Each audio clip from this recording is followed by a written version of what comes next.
مساء الفل يا جماعة. النهاردة هنتكلم عن 2 من الدوال اللي شغلتهم انهم يقعدوا يراقبوا الخلايا، واحد يدور على اللي عايزينه بالظبط والتاني شغلانته يدور على الفراغات. معانا النهاردة كاونت اف وكاونت بلانك. بص كده، عندنا جدول فيه نتائج مجموعة اقسام، مين مقبول ومرفوض وكام خلية فاضية لزوم الشغل. اول واحدة معانا كاونت اف. تعال نشوف نستخدمها ازاي. اكتب له بيساوي كاونت، اختار الدالة، اتك عليها مرتين، هيقول لي الرينج بتاعنا فين او المجال اللي هنطبق فيه الدالة فين، اعلم له عليه، وبعد كده هيقول لي الكرياتيريا او الشرط بتاعك اللي عايزني اعدهولك ايه هو. اقول له مثلا كلمة مقبول واتكله انتر. فده يا جماعة عامل زي الراجل اللي ماسك كشف الحضور، بتقول له عد لي بس اللي مكتوب قدامه مقبول، يقوم قايم عددهم واحد واحد. فشوف النتيجة هنا مثلا 3، لو جينا عدينا هنلاقيهم ادي 1 2 3.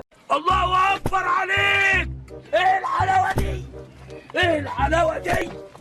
يعني في 3 عندنا واخدين مقبول، والباقي بقى يا اما فاضي يا اما مرفوض. طب نطبق المعادله دي بطريقه تانية تكون اسهل شويه. اقول له يساوي كاونت اف، اقدر افتح الديالوج بتاع المعادله زي ما اتعودنا من علامه الاف اكس اللي موجوده عندي هنا ديت، اتك عليها يفتح لي الديالوج بتاع المعادله. اول حاجه عندي بيقول لي الرينج او المجال اللي احنا هنطبق فيه المعادله فين زي ما عملنا المره اللي فاتت، ويقول لي الكرياتيريا هنا ايه. انا مثلا المره دي هخليها بالمرفوض، فالمرفوض احنا لو عديناه هنا هنلاقيهم 3، وهلاقي النتيجه طلعت لي هنا 3، فبالتالي لما اتك اوكي هلاقي النتيجه اللي طلعت لي 3. ودي كده معادله كاونت اف. نيجي بقى الكاونت بلانك. ده ولا ليه مقبول ولا مرفوض، ده رايح يدور على الخلايا اللي فاضيه ومش لاقي حد يسال عليه. نبدا نكتب المعادله. اقول له بيساوي كاونت بلانك، اختار المعادله واتك عليها مرتين، هيقول لي الرينج اللي انت عايزه فين. هو هنا مش عايز غير المجال اللي انت عايز تطلع فيه الخلايا الفاضيه بس، واقول له انتر. هيطلع لي ان موجود عندي هنا 3 خلايا فاضيين. تعال نشوف،